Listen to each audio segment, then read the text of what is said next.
Hi to everyone. ఈరోజు వీడియోలో 9th class work book words and expressions unit number 7లో ఉన్నటువంటి వర్క్షీట్స్ గురించి ఈరోజు వీడియోలో మనం డిస్కస్ చేసుకుందాం. ఛానల్ మొదటిసారి కనుక ఎవరైనా చూస్తూ ఉంటే ఛానల్ని సబ్స్క్రైబ్ చేసుకోండి. 3rd క్లాస్ నుంచి ఇంటర్మీడియట్ సెకండ్ ఇయర్ వరకు ఇంగ్లీష్కి సంబంధించినటువంటి కంటెంట్, అట్లాగే స్టూడెంట్స్కి టీచర్స్కి సంబంధించి లేటెస్ట్గా వచ్చే అన్ని అప్డేట్స్కి సంబంధించినటువంటి వీడియోస్ మన ఛానల్లో ఉంటాయి. ఇక ఆలస్యం చేయకుండా మనం టాపిక్కి వెళ్ళిపోదాం. టాపిక్లో మనకి లెట్స్ బిగిన్ అని చెప్పేసి కింద ఒక బ్యాగ్ పిక్చర్ ఇచ్చారు. Read the following points and discuss these in pairs అని చెప్పేసి స్టూడెంట్ యాక్టివిటీ. డైరెక్ట్గా రీడింగ్ కాంప్రహెన్షన్లోకి వెళ్ళిపోతే text 1, organising your school bag. మీ యొక్క స్కూల్ బ్యాగ్ ఏదైతే ఉందో దాన్ని ఎలా ఆర్గనైజ్ చేసుకోవాలని చెప్పేసి మనకి ఒక టెక్స్ట్ 1 ఇచ్చి దాని మీద క్వశ్చన్లు అడుగుతున్నారు. సమరైని మనం ఒకసారి బ్రీఫ్గా కనుక చూస్తే, ఎప్పుడైనా సరే మీరు మీ యొక్క స్కూల్ బ్యాగ్లో పెన్ కోసం కానీ పెన్సిల్ బుక్ కోసం కానీ వెతుక్కునేటప్పుడు అవి దొరక్కోకుండా అవి మీ యొక్క బ్యాగ్లో సైడ్ పాకెట్లోనే ఎక్కడో దొరికాయా? అట్లాగే మీ యొక్క హోంవర్క్ బుక్స్ ఏవైతే ఉన్నాయో వాటి కోసం స్కూల్ బ్యాగులు ఎతికినా, లేదా ఇంగ్లీష్ టెక్స్ట్ బుక్ కోసం స్కూల్ బ్యాగులు ఎతికినా, ఆ తర్వాత ఎతికిన తర్వాత అది ఈరోజు ఇంటి దగ్గర మర్చిపోయాం అనే విషయం మీకు తర్వాత ఎప్పుడైనా తెలిసిందా? ఈ పైన అడిగిన అన్ని క్వశ్చన్లకి మీరు ఎస్ అంటే మీరు మీ స్కూల్ బ్యాగ్ని సరిగ్గా ఆర్గనైజ్ చేసుకోవట్లేదు, అంటే ఒక క్రమ పద్ధతిలో బుక్స్ అన్నింటినీ కూడా అరేంజ్ చేసుకోవట్లేదు అని అర్థం. సో ఇక్కడ స్కూల్ బ్యాగ్ని అరేంజ్ చేసుకోవడానికి కొన్ని టిప్స్ చెప్తున్నారు. అవి ఏంటో ఒకసారి చూద్దాం. వాటిలో ఫస్ట్ వన్ వచ్చేసరికి ముందు మీకు తగినటువంటి స్కూల్ బ్యాగ్ ఏదైతే ఉందో దాన్ని సెలెక్ట్ చేసుకోండి. అలాగే స్కూల్ బ్యాగ్ ఏదైతే ఉందో అది బాగా హెవీగా ఉంటే మీకు భవిష్యత్తులో spinal cord injuries, neck, shoulder pains వస్తాయి అని చెప్పేసి, అట్లాగే books, tiffin box, water bottles ఏవైతే ఉన్నాయో వాటిని సపరేట్గా ఉన్నటువంటి సపరేట్ క్యాబిన్స్లో సర్దుకోండి అని చెప్పేసి, ప్రతి వారం చివరిలో కూడా మీ స్కూల్ బ్యాగ్లో ఉన్నటువంటి కంటెంట్స్ మొత్తాన్ని రిమూవ్ చేసి లోపల ఉన్నటువంటి ఇన్నర్ పాకెట్స్ ఏవైతే ఉన్నవన్నీ ఖాళీగా ఉన్నాయో లేదో, అట్లాగే ఏమన్నా రబ్బిష్ కానీ, వేస్ట్ పేపర్స్ కానీ, డర్టీ ర్యాపర్స్ కానీ, రఫ్ నోట్స్లు కానీ ఏమన్నా అవసరం లేని ఏమైనా ఉంటే వాటిని తీసేయమని చెప్పి స్కూల్ బ్యాగ్ని వాష్ చేసుకొని ఎండలో ఎండబెట్టుకొని, ఒకవేళ మీ యొక్క స్కూల్ బ్యాగ్ వాషబుల్ కాకపోతే కనుక సోప్ వాటర్ తీసుకుని దాని మీద పైన కొంచెం వెట్ క్లాత్తో తుడిచి ఆ తర్వాత దాన్ని బయట ఉన్నటువంటి ఎండలో ఎండబెట్టి తర్వాత స్కూల్ బ్యాగ్తో నెక్స్ట్ వీక్ ఏదైతే ఉందో ఆ వీక్ని మొదలు పెట్టమని చెప్పేసి చెప్తున్నారు. నెక్స్ట్ అట్లాగే స్కూల్ బ్యాగ్లో ఉన్నటువంటి పాకెట్స్ ఏవైతే ఉన్నాయో అవి ఎప్పుడు కూడా దానికి సపరేట్గా మీ మెయిన్ బుక్స్ ఏవైతే ఉన్నాయో అవన్నీ కూడా ఒక మెయిన్ సెక్షన్లో, ఇంపార్టెంట్ బుక్స్ అన్నీ కూడా ఒక చోట, పెన్సిల్ అట్లాగే వాటి యొక్క బాక్సెస్ ఏవైతే ఉన్నాయో వాటిని ఒక క్యాబిన్లోను, లంచ్ బాక్సెస్ ఇవన్నీ కూడా ఒక క్యాబిన్లోను ఉంచాలని, అట్లాగే మీ యొక్క ఐడి కార్డ్స్, ఇంటికి సంబంధించిన కీస్ కానీ లేకపోతే నెక్స్ట్ మనీ కానీ ఇలాంటివి ఏమైనా ఉంటే జిప్ ఉన్నటువంటి ఫోల్డర్స్ ఏవైతే ఉన్నాయో వాటిలో పెట్టాలని చెప్పేసి చెప్తున్నారు. నెక్స్ట్ అట్లాగే ఏమైనా కీస్ ఏమైనా ఉంటే కనుక వాటిని బ్యాగ్ ఉన్నటువంటి పాకెట్లో పెట్టాలని, ఎందుకంటే వాటిని ఈజీగా తీయడానికి అవకాశం ఉంటుంది అని చెప్పేసి. సో ఇవి కనుక చేస్తే మీ బ్యాగ్లో ఏదైతే ఉందో దాన్ని వెంటనే మీకు పలానా దాంట్లో పెట్టాం కాబట్టి వెంటనే చెయ్యి అక్కడికి వెళ్ళిపోతుంది, ఎటువంటి ఇబ్బంది లేకుండా తీసుకోవచ్చు అని చెప్పేసి. సో ఇలా ఆర్గనైజర్గా ఈ పద్ధతిలో కనుక అరేంజ్ చేసుకుంటూ ఉంటే మీకు టైం టేబుల్ ప్రకారం మీ బుక్స్ తీసుకెళ్ళటం, అట్లాగే వాటిని వెతుక్కోవడం తేలికవుతుంది. ఈ వెతకడంలో ఎటువంటి ల్యాగింగ్ అనేది ఉండదు. ఒకవేళ ఇలా కనుక ఆర్గనైజ్ చేసుకోకపోతే మీ స్కూల్ మేట్స్ అందరూ కూడా, క్లాస్మేట్స్ అందరూ వాళ్ళ బుక్స్ తీసి వర్క్ రాస్తూ ఉంటే మీరు వెనకబడిపోతూ ఉంటారు, ఇబ్బంది పడుతూ ఉంటారు. మీరు తీసే పుస్తకం రాకుండా రఫ్ పేపర్స్, వేస్ట్ పేపర్స్ ఇంతకుముందు లోపల ఉండిపోయి చేతికి వస్తూ చిరాకు పుట్టిస్తూ ఉంటుందన్నమాట. కొన్ని సందర్భాల్లో మీకు కావాల్సిన పుస్తకం ఏదైతే ఉందో అది కూడా దొరకడం మీకు అసాధ్యంగా ఉంటుంది. కాబట్టి నెలకు ఒకసారి మీ యొక్క స్కూల్ బ్యాగ్ ఏదైతే ఉందో దాన్ని మంత్లీ ఒకసారి చెకప్ చేసుకోవడము, నెక్స్ట్ దానిలో ఉన్నటువంటి జంక్ ఏదైతే ఉందో, పనికిరాని ఐటమ్స్ ఏవైతే ఉన్నో వాటిని రిమూవ్ చేయడం చేయాలి అని చెప్పేసి స్కూల్ బ్యాగ్ యొక్క ఆర్గనైజేషన్ గురించి మనకి చెప్పారు. దాన్ని బేస్ చేసుకొని మనకి క్వశ్చన్స్ అడుగుతున్నారు. First one, the author asks a question, have you wasted time on some days, what is he or she referring to here? ఇక్కడ హీ కానీ షీ కానీ అంటే రిఫరింగ్ టు ద స్టూడెంట్ని అడుగుతున్న క్వశ్చన్ కాబట్టి ఇక్కడ he or she refers to student. Question number 2, why is it important to have an appropriate school bag? తగినటువంటి school bag ఎందుకు మనకు ముఖ్యమైనది? An appropriate school bag is important because an overly heavy school bag can cause spinal, neck and shoulder pain. ఎక్కువ బరువు ఉన్నటువంటి school bags కనుక మనం కొనుక్కుంటే స్పైనల్, నెక్, షోల్డర్ పెయిన్స్ వస్తాయి కాబట్టి. Next third one, why should your school bag be systematically arranged and clean. How will you do it? So ఏ విధంగా మీ యొక్క స్కూల్ బ్యాగ్ని సిస్టమేటిక్గా అరేంజ్ చేసుకుంటారు? The school bag should be systematically arranged and cleaned as it will help to reach the desired article conveniently. On a weekend, remove all the contents, empty the side and inner pockets, then wipe it and arrange it systematically. Then moving to question number 4, being organized will help you study better. Do you agree? Why or why not? So ఆర్గనైజ్గా మీ యొక్క బ్యాగ్ని arrange చేసుకోవడం ఏదైతే ఉందో అది మీరు చక్కగా చదవడానికి ఉపయోగపడుతుంది. ఈ స్టేట్మెంట్ మీరు అంగీకరిస్తారా, అంగీకరించరా? Being organised will help you study better because when your books are organised according to the time table you won't be searching for them. Time table ప్రకారంగా మనం బుక్స్ అరేంజ్ చేసుకుంటే వాటి కోసం వెతుకోవాల్సినటువంటి అవసరం ఉండదు. అదర్వైజ్ అలా కాకపోయినట్లయితే it becomes impossible to find what you need. మనకి ఏం కావాలో ఎత్తుకోవడం కష్టమవుతుంది. Find words in the passage that mean the opposite of the words given below. Write the words in the space provided. మనకి ఇచ్చినటువంటి పేరాలో ఈ వర్డ్స్ యొక్క ఆపోజిట్ వర్డ్స్ రాయండి అంటున్నారు.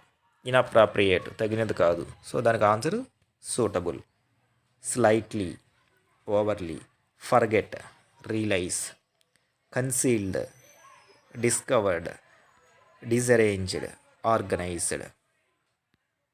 6th వన్ వచ్చేసరికి read the following group of words, all but one are synonyms, circle the odd one out. So ఇక్కడ మనకి కొన్ని గ్రూప్ ఆఫ్ వర్డ్స్ ఇచ్చారు. ప్రతి 5 వర్డ్స్లో ఒకటి మాత్రం సినోనియం, మిగతా 4 కూడా ఒకే కేటగిరీ చెందింది.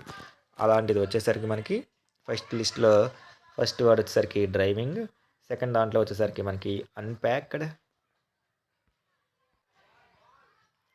థర్డ్ దాంట్లో మనకు వచ్చేసరికి సింప్లిఫై, ఫోర్త్ వన్లో వచ్చేసరికి మనకి పాలిష్డ్.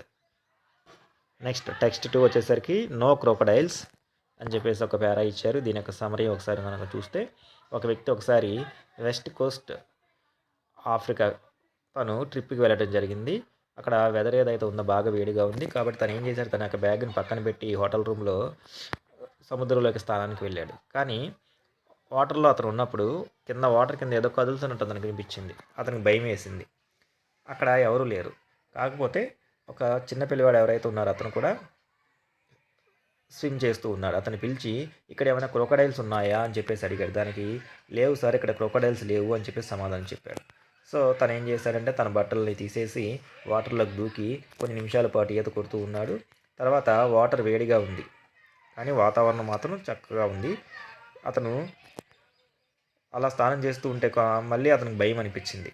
కానీ అతను అక్కడున్న పక్కన పిల్లవాడు ఏం చెప్పాడు అంటే క్రోకడైల్స్ లేవు అని చెప్పేసరికి కానీ ఇక్కడ క్రోకడైల్స్ లేవు అనే విషయం ఆ పిల్లవాడికి తెలుసో తెలియదో అని చెప్పేసి అతను అనుకున్నాడు. అందుకని ఏం చేశాడంటే అతను వెనక్కి వచ్చేసాడు. నెక్స్ట్ తర్వాత వాటర్లోంచి బయటకు వచ్చిన తర్వాత ఆ పిల్లవాడు మాత్రం ఇంకా వాటర్లోనే ఈత కొడుతూ ఉన్నాడు. మళ్ళీ వెళ్ళి అతను పిల్లవాడిని అడిగాడు అనమాట, నీకు అంత ఖచ్చితంగా నువ్వు ఎలా చెప్పగలవు ఇక్కడ క్రోకడైల్స్ లేవు అని చెప్పేసి అనేసరికి ఐఆమ్ షూర్, నేను ఖచ్చితంగా చెప్పగలను. ఎలా అంటే క్రోకడైల్స్ ఏవైతే ఉన్నాయో అవి పిరికివి. ఎందుకు అంటే అవి ఎప్పటికీ ఇక్కడికి రావు. బికాస్ ఎందుచేతంటే షార్క్స్ ఉన్న చోటకి క్రోకడైల్స్ రావు అని చెప్పేసి. అంటే దాని అర్థం ఏంటంటే ఇక్కడ క్రోకడైల్స్ అయితే లేవు కానీ షార్క్స్ అయితే ఉన్నాయి అని చెప్పేసి. దీన్ని బేస్ చేసుకొని మనకి క్వశ్చన్స్ అడుగుతున్నారు. Tick the correct order of the words to make a complete sentence. ఇక్కడ ఇచ్చినటువంటి వర్డ్స్ ఏవైతే ఉన్నాయో వీటినన్నింటినీ కూడా ఒక కరెక్ట్ ఆర్డర్లో పెట్టి దానికి మీనింగ్ఫుల్ సెంటెన్స్గా రాయండి అని చెప్పేసి అంటున్నారు. అది వచ్చేసరికి the man saw a boy standing on the shore. ఈ విధంగా మీనింగ్ఫుల్ సెంటెన్స్గా ఫ్రేమ్ చేయొచ్చు. Question number 2, why was the man afraid of getting into water? ఎందుకు అతను వాటర్లోకి వెళ్ళటానికి భయపడ్డాడు? The man was afraid of getting into water as he feared that something was moving in the water. వాటర్లో ఏదో కదులుతున్నట్టు శబ్దం అనిపించింది తనకి, అందుకని అతను భయపడ్డాడు. Question number 3, how did the boy initially reassure that the man about the crocodile? అతను స్టార్టింగ్లోనే ఎలా చెప్పాడు ఏది క్రోకడైల్స్ గురించి భయపడద్దు అని చెప్పేసి. Initially the boy reassured the man by saying that there were no crocodiles in the water. స్టార్టింగ్లో చెప్పాడు అతను ఏమని చెప్పి, ఇక్కడ వాటర్లో క్రోకడైల్స్ లేవు అని చెప్పేసి.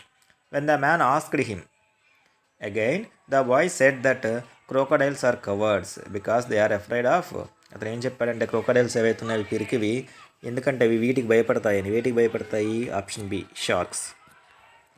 Fifth one, do you think the situation in the text is humorous? What do you think so? ఈ పైన ఇచ్చినటువంటి టెక్స్ట్, లిజనింగ్ టెక్స్ట్ ఏదైతే ఉందో దాంట్లో రీడింగ్ టెక్స్ట్లో ఆ సిచ్యువేషన్ ఏదైతే ఉందో అది హాస్యాన్ని కలిగించేలాగా ఉందా? ఎందుకు?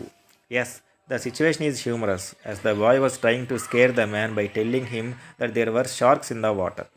సో ఆ పిల్లవాడు అతన్ని ఇంకొంచెం భయపెడతానికి ఈ వాటర్లో షార్క్స్ ఉన్నాయి అని చెప్పేసి చెప్పాడు, కాబట్టి అది హాస్యాన్ని కలిగించే సంఘటన.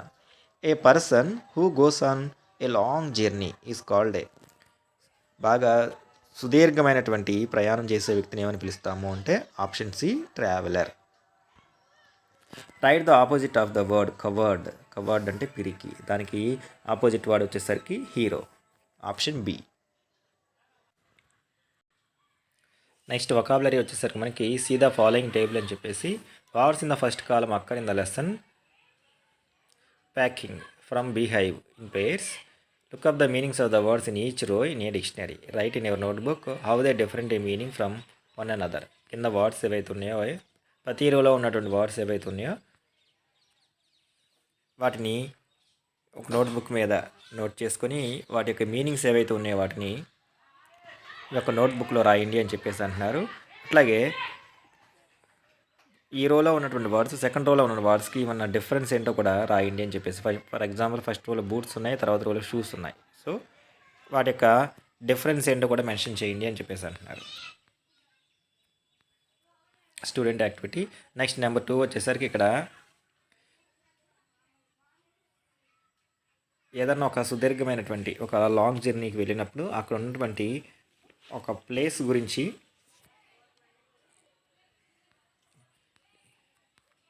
డిస్క్రైబ్ చేస్తూ మనకి ఇక్కడ ఇవ్వడం జరిగింది. అందుట్లో మనకి వరాకుల ఒక బీచ్ ఏదైతే ఉందో కేరళలో ఉన్నటువంటి తిరువనంతపురానికి దగ్గరగా ఉన్నటువంటి ఒక బీచ్ గురించి మనకి ఇక్కడ ఇచ్చారు.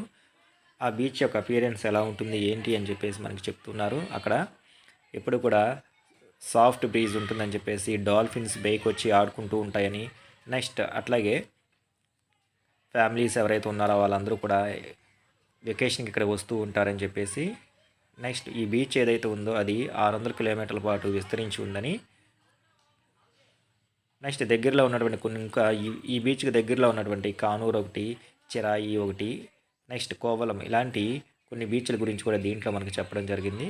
కానీ ఈ యొక్క వరాకుల బీచ్ ఏదైతే ఉందో అది 41 కిలోమీటర్స్ తిరువనంతపురం వరకు విస్తరించి ఉందని, 41 తిరువనంతపురం నుంచి 41 కిలోమీటర్ దూరంలో. నెక్స్ట్ దీనికి ఉన్నటువంటి స్పెషాలిటీస్ కూడా మనకి చెప్పారు. నెవర్ ఎండింగ్ క్లిప్స్, నెక్స్ట్ అట్లాగే ఎక్కడ చూసినా సరే తెల్లటి ఇసుక కనబడుతుందని, నెక్స్ట్ అట్లాగే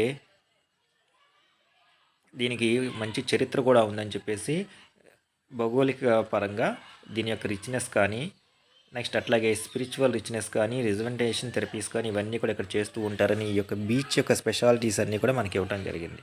నెక్స్ట్ దీన్ని బేస్ చేసుకొని మనకి ఇక్కడ ఒక టాస్క్ ఇస్తున్నారు.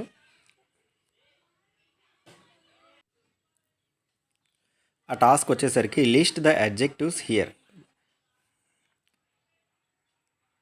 ఆ టాపిక్లో ఉన్నటువంటి యాడ్జెక్టివ్స్ ఏవైతే మన లిస్ట్ వచ్చేసి ఇక్కడ రాయండి అని చెప్పేసి, mighty, soft, distant, kilometre long, rugged, happy, many white, bubbling, quaint, swaying, spiritual, rejuvenation, silent, numerous, natural, vast, usual, coconut, never ending, mineral, quaint. ఇవి మనకి ఆ వరాకుల ప్యాసేజ్లో ఉన్నటువంటి యాడ్జెక్టివ్స్. నెక్స్ట్ తర్వాత గ్రామర్ టాపిక్ వచ్చేసరికి in the given space write the activities that you want, like, wish, prefer, to do, or you don't want, like, wish, prefer, to do.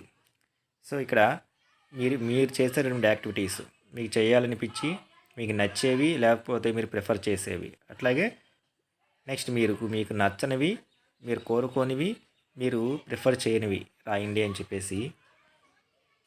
For example Sunday రోజు మనం చేసేటువంటి activities, on Sundays I like to watch latest Bollywood movies. Sunday రోజు నేను బాలీవుడ్కి సంబంధించిన కొత్త సినిమాలు చూడాలనుకుంటున్నా. So Sunday రోజు నాకు ఏం చేయబుద్ది అవ్వదు. On Sundays I don't like to study, నాకు చదవాలనిపించదు. ఇన్ ద ఈవినింగ్, సాయంత్రం పూట I go out with my ఫ్రెండ్స్తో కలిసి సరదాగా బయటికి వెళ్తాను. ఏం చేయబుద్ధి అవుతుంది నాకు? In the evenings I don't work out much. So ఎక్కువ వర్కౌట్స్ చేయబుద్ధి అవ్వదు.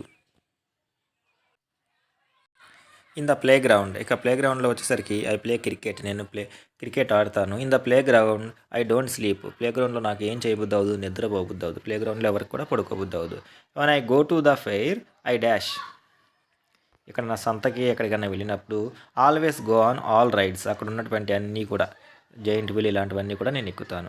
In the fair I don't buy food from open stalls, బహిరంగంగా ఉన్నటువంటి దుకాణాల దగ్గర ఫుడ్ ఐటమ్స్ ఏవైతే ఉన్నాయో వాటిని నేను పర్చేజ్ చేయను.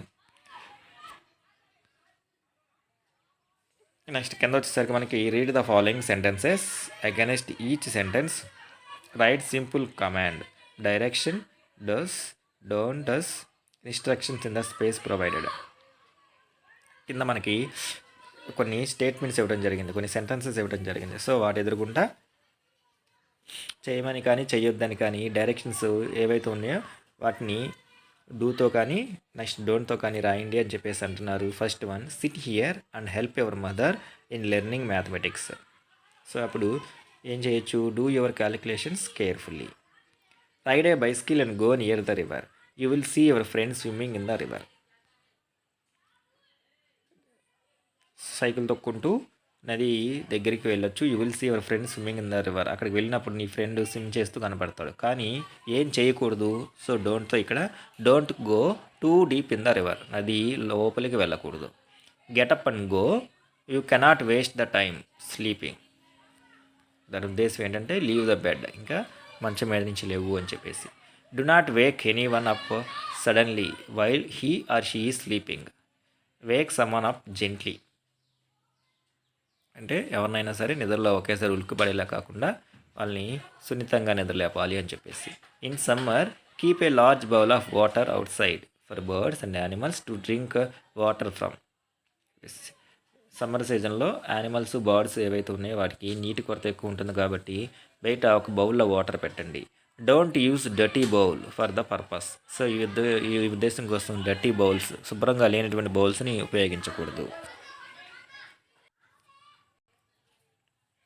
నెక్స్ట్ ఎడిటింగ్ వచ్చేసరికి read the passage given below, there are language errors, for example the use of tenses, correct these and rewrite the passage in the space provided. కింద మనకి గ్వాలియర్లో ఉన్నటువంటి ద జ్యువెల్ ఆఫ్ మధ్యప్రదేశ్, దీనికి సంబంధించిన passage ఇచ్చారు. అయితే వీటిలో కొన్ని కరెక్షన్స్ ఉన్నాయి. టెన్సెస్కి సంబంధించిన కరెక్షన్స్ ఏవైతే ఉన్నాయో వాటిని కరెక్ట్ చేసి మళ్ళీ రాయండి అని చెప్పేసి అంటున్నారు. ఒకసారి కనుక అది చూస్తే, Gwalior is a curious mixture of the old and new.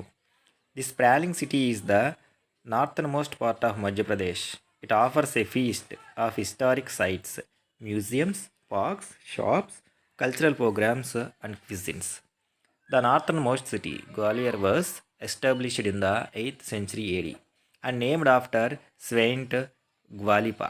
The city is dominated by its hilltop fort, a symbol of Rajput valor and chivalry. The 15th century palace of Raja Man Singh is located in the citadel. The fort also houses Telika Mandir, an ancient temple. Gazri Mahal at the foot of the fort has one of the first museums of sculpture in the country. Gwalior has also the distinction of being the center of Indian classical music. Mia Tansen, one of the 9 jewels of the court of Emperor Akbar the Great, was buried in Gwalior. Every year in December, a great music festival is held here to commemorate this great singer. ఈ విధంగా అక్కడ ఉన్నటువంటి టెన్స్లో ఉన్నటువంటి errors ఏవైతే ఉన్నాయో వాటిని rectify చేస్తూ మళ్ళీ దీన్ని మనం రీరైట్ చేయొచ్చు. సెకండ్ వన్ వచ్చేసరికి rearrange each set of words to make sentences use appropriate punctuation marks. కింద ఉన్నటువంటి వర్డ్స్ ఏవైతే ఉన్నాయో వాటిని జంబుల్ చేసి ఇవ్వడం జరిగింది. వాటిని రీఅరేంజ్ చేస్తూ పంక్చువేషన్ మార్క్స్ ఉపయోగించి రాయండి అని చెప్పేసి అంటున్నారు. The orphan child the court guardian of appointed him. దాన్ని మనం రీఅరేంజ్ చేస్తే the court appointed him guardian of the orphan child. Second one వచ్చేసరికి friends, time, enemies, the worst, makes. So వాటిని రీఅరేంజ్ చేస్తే మనకి time makes friends, the worst enemies. Of the club elected secretary him they.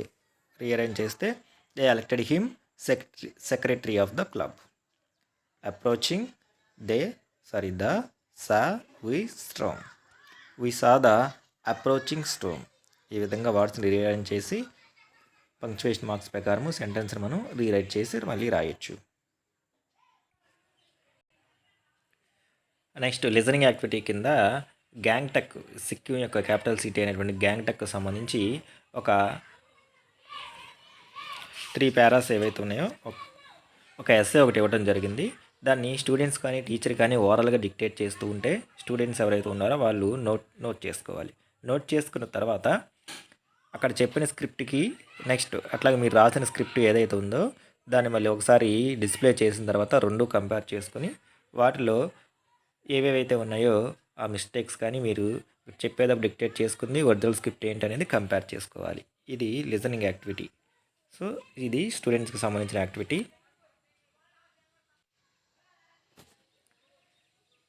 So ఈ listening activity ఏదైతే ఉందో దీన్ని teacher dictate చేసేది జాగ్రత్తగా విని నోట్ చేసుకొని దాన్ని మళ్ళీ ఒరిజినల్ స్క్రిప్ట్తో కంపేర్ చేసుకోవాలి. తర్వాత నెక్స్ట్ లిజనింగ్ యాక్టివిటీలోనే యాక్టివిటీ నెంబర్ 2 వచ్చేసరికి ఒక న్యూస్ ఐటమ్, ఇంగ్లీష్కి సంబంధించిన ఒక న్యూస్ ఐటమ్ ఏదైతే ఉందో అది టీచర్ వినిపిస్తారు, లేదా మీ టీచరు రికార్డ్ చేసుకొచ్చి మొబైల్ ఫోన్లో కానీ టెలివిజన్లో కానీ ఐఎఫ్బి ప్యానల్లో కానీ వినిపించడం జరుగుతుంది. ఆ తర్వాత దాన్ని విని దానిలో ఉన్నటువంటి ఇంపార్టెంట్ మెయిన్ పాయింట్స్ ఏవైతే ఉన్నాయో వాటిని నోట్ చేసుకోవాలి. ఆ లిజనింగ్లో ఉన్నటువంటి మెయిన్ పాయింట్స్ ఏవైతే ఉన్నాయో వాటిని ఇక్కడ ద మెయిన్ పాయింట్స్ అనేది ఏదైతే ఉందో దీంట్లో ఇక్కడ నోట్ చేయాల్సి ఉంటుంది. సో ఇది కూడా స్టూడెంట్ యొక్క యాక్టివిటీ. అది టీచరు అసైన్ చేసేటువంటి టాస్క్ని బట్టి డిపెండ్ అయి ఉంటుంది.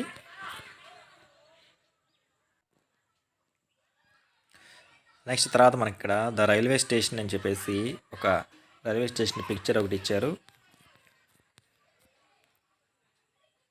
టికెట్స్, బ్యాగ్స్, ట్రాక్స్, ఫ్లాగ్స్ ఇక్కడ ఏమేమి ఉన్నాయి అని చెప్పేసి ఆ ఇన్సూరెన్స్ మొత్తం కూడా దానికి సంబంధించినటువంటి డేటా మొత్తం కూడా ఇక్కడ ఇవ్వడం జరిగింది.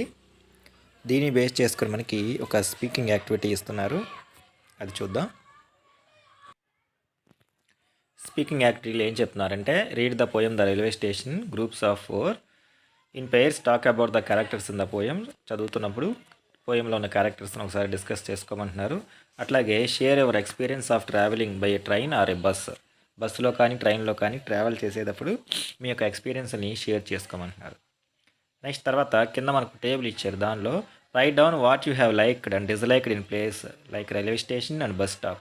బస్ స్టాప్లు మీకు బాగా నచ్చేవి నచ్చనివి ఏవైతే ఉన్నాయో అవి రాయండి. For example young children selling newspapers, polishing boots, facilities like seating arrangement at the platform, drinking water, cleanliness, display boards, etc. So మీకు రైల్వే స్టేషన్లో కానీ బస్ స్టాండ్లో కానీ నచ్చేవి వాట్ యూ లైక్ కింద, నచ్చనివి what you did not like కింద రాయాలి. దానిలో వాట్ యూ లైక్ కింద ద మోడర్న్ క్లాస్ రైల్వేస్ ఏవైతే ఉన్నాయో అవి మనకి నచ్చుతాయి. Men helping you with ever languages, వేరే స్టేట్స్ కానీ వేరే ప్రాంతాలకు వెళ్ళినప్పుడు వాళ్ళు లాంగ్వేజ్ రాక ఇబ్బంది పడే వాళ్ళకి సహాయం చేస్తూ ఉన్నవి. The chart board displaying the timings of trains, train ఎప్పుడు ఎక్కడి నుంచి ఎక్కడికి వెళ్తుంది అనే డిస్ప్లే చేసే boards. Cleanliness at the platform and proper seating arrangements, railway station platforms ఏవైతే ఉన్నవి పరిశుభ్రంగాను సీటింగ్ అరేంజ్మెంట్స్ సక్రమంగా ఉన్నవి మనకి నచ్చేవి. నచ్చని వచ్చేసరికి వాట్ యూ డిడెంట్ లైక్ వచ్చేసరికి young children selling newspapers, polishing boots. So చిన్నపిల్లలు చదువుకోవాల్సిన పిల్లలు న్యూస్ పేపర్ అమ్మటము, బూట్స్ పాలిష్ చేయటము. Next rush, people making over bridge, running here and there, ఇక్కడ అక్కడ బాగా రద్దీగా ఉండటము, అటు ఇటు పరిగెత్తుకుతూ ఉండటము ఏదైతే ఉందో ఇవన్నీ నచ్చనవి అనమాట. సో ఈ విధంగా పెయిన్ ఇచ్చిన వాటిని మనం డిఫరెంట్ చేస్తూ రాయొచ్చు. తర్వాత వచ్చేసరికి రైటింగ్ టాస్క్లో imagine you are preparing to go on a 2 week holiday to a city you have not been before, ఇంతకుముందు వెళ్ళినటువంటి ఒక సిటీకి మీరు వెళ్తున్నారు. Find out from the internet and the weather conditions there for the duration of your stay. So మీరు వెళ్ళేటటువంటి ఆ 2 రోజులకు సంబంధించి ఇంటర్నెట్లో అక్కడ ఆ రాబోయే 2 రోజుల్లో వాతావరణ పరిస్థితులు ఎలా ఉంటున్నాయో ఒకసారి ఫైండ్ అవుట్ చేయమంటున్నారు. And the places of interest, అక్కడ ఆ దగ్గరలో చూడటానికి ఆసక్తికరంగా ఉండే ప్రదేశాలు ఏంటి అని చెప్పేసి. Decide the things you would need for the trip, అట్లాగే వెళ్ళేటప్పుడు అక్కడ మీకు కావాల్సినటువంటి థింగ్స్ ఏవైతే ఉన్నాయో ట్రిప్కి కావాల్సినవి అని చెప్పేసి. నా write a short text using these points, వాటిని కింద ఉన్నటువంటి పాయింట్స్ ఉపయోగించుకొని ఒక షార్ట్ టెక్స్ట్ రాయమని. Where you want to go and why, ఎక్కడికి వెళ్ళాలనుకుంటున్నారు, ఎందుకు. వెదర్ కండిషన్స్, అక్కడ వాతావరణ పరిస్థితులు ఎలా ఉండబోతున్నాయి. Clothes and footwear you would need, వెళ్ళటానికి కావాల్సిన దుస్తువులు. నెక్స్ట్ కావాల్సినటువంటి బూట్లు, చెప్పులు. Food, local delicacies you would like to try, స్థానికంగా అందుబాటులో ఉన్నటువంటి ఆహార పదార్థాలు ఏవైతే ఉన్నాయో వాటిని ట్రై చేస్తారా. Things you would pack from the trip, మీ యొక్క ట్రిప్ కోసం మీరు ప్యాక్ చేసుకునేటువంటి థింగ్స్. ఫర్ ఎవ్రీడే యూజ్, రోజువారీకి. ఫర్ సైట్ సీయింగ్, అక్కడ చూడడానికి ఉన్న ప్రదేశాలు చూడటానికి. థింగ్స్ ఫర్ స్పెషల్ అకేషన్స్, ప్రత్యేక సందర్భాలు ఉపయోగించడానికి కావాల్సిన వస్తువులు ఏవైతే ఉన్నాయో వీటినన్నింటినీ ఉపయోగించుకొని ఒక షార్ట్ టెక్స్ట్ అనేది రాయమంటున్నారు రైటింగ్ టాస్క్ కింద. షార్ట్ టెక్స్ట్ ఒకసారి చూస్తే, this summer I am planning to visit Goa, the famous tourist spot. I have never been there. So ఈ సమ్మర్లో నేను గోవాలో వెళ్ళాలనుకుంటున్నాను. అది అందరికీ ఇష్టమైనటువంటి ఫేవరెట్ టూరిస్ట్ స్పాట్. నేను ఇంతకుముందు ఎప్పుడు అక్కడికి వెళ్ళలేదు. ద వెదర్ ఈజ్ మోడరేట్, అక్కడ వాతావరణం ఎప్పుడు కూడా మధ్యస్థంగా ఉంటుంది. నైదర్ కోల్డ్ నార్ హాట్, అంటే వేడిగా ఉండదు చల్లగా ఉండదు. I need to carry my swimming costumes, shorts, T shirts and slippers to enjoy the perfect beach view. Beach view చూడటానికి కావాల్సినటువంటి స్విమ్ చేయడానికి కాస్ట్యూమ్స్, అట్లాగే ఫ్రీగా ఉండడానికి షార్ట్స్, టీ షర్ట్స్, స్లిప్పర్స్ అవన్నీ కూడా నేను తీసుకువెళ్తున్నా. I shall visit the famous saint church and all beautiful beaches, స్థానికంగా ఉన్నటువంటి సెయింట్ చర్చ్ అన్ని రకాల బీచెస్ చూస్తా.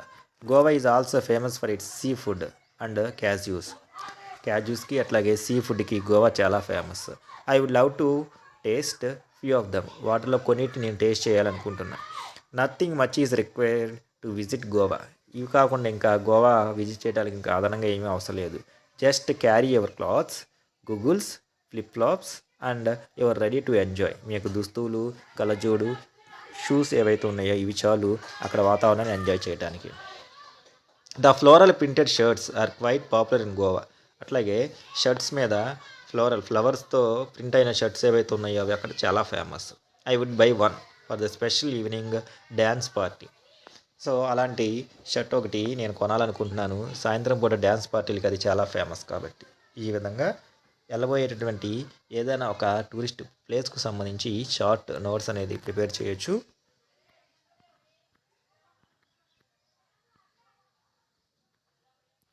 తర్వాత ఒక ప్రాజెక్ట్ వర్క్ అనేది ఇవ్వటం జరిగింది. ఈ ప్రాజెక్ట్ వర్క్ వచ్చేసరికి మనకి ఇప్పుడు ఎక్కడికైనా ట్రావెలింగ్ వెళ్ళాలంటే ఈ 21st సెంచరీలో అడ్వాన్స్ కానీ ప్లేన్ బుక్ కానీ లేకపోతే ట్రైన్స్ కానీ అడ్వాన్స్గా బుక్ చేసుకుంటున్నాం మనము. అట్లాగే అరేంజ్మెంట్స్ అన్నీ కూడా ముందే చేసుకుంటున్నాము ట్రావెల్ డేట్స్కి తగినట్టుగా. అందుబాటులో ఉన్నటువంటి ట్రావెలర్స్, మర్చెంట్స్ ఇవన్నీ కూడా ముందుగానే మనం అక్కడ ఉన్నటువంటి డిస్టెన్స్ ఎంత, ఎక్కడెక్కడికి వెళ్ళొచ్చు ఏమిటి అని చెప్పేసి అందుబాటులో ఉండే ఫెసిలిటీస్ అవన్నీ కూడా మనం ముందుగానే చూసుకుంటున్నాము. అయితే 12వ శతాబ్దంలో లెజెండరీ ట్రావెలర్ మార్కో పోలో అనే ఒక యాత్రికుడు ఎవరైతే ఉన్నారో అతని వయసు 17 సంవత్సరాలు ఉన్నప్పుడే అతను ఇటలీ నుంచి చైనాకు వచ్చాడు. ఈ సందర్భంలో ఆయన చూసినటువంటి ప్రదేశాలు ఏవైతే ఉన్నాయో ఒక మ్యాప్ క్రియేట్ చేసి marking the various places that he visited with a time line. అతను సంవత్సరాల వారీగా ఎక్కడెక్కడ ప్రాంతాలకు తిరిగాడు, అది నెక్స్ట్ ఏ దేశాలను విజిట్ చేశాడు, అండ్ నెక్స్ట్ అతను అక్కడ గమనించినటువంటి అంశాలు ఏమిటి, అట్లాగే తాను అక్కడ పరిశీలించిన రకరకాల ప్రమాదాలు ఏమిటి ఆ రోజుల్లో అని చెప్పేసి అండ్ ఈ రోజుతో కంపేర్ చేస్తే collect pictures of the different animals that he saw, అతను చూసినటువంటి రకరకాల జంతువుల యొక్క పిక్చర్స్. నెక్స్ట్ అట్లాగే అతను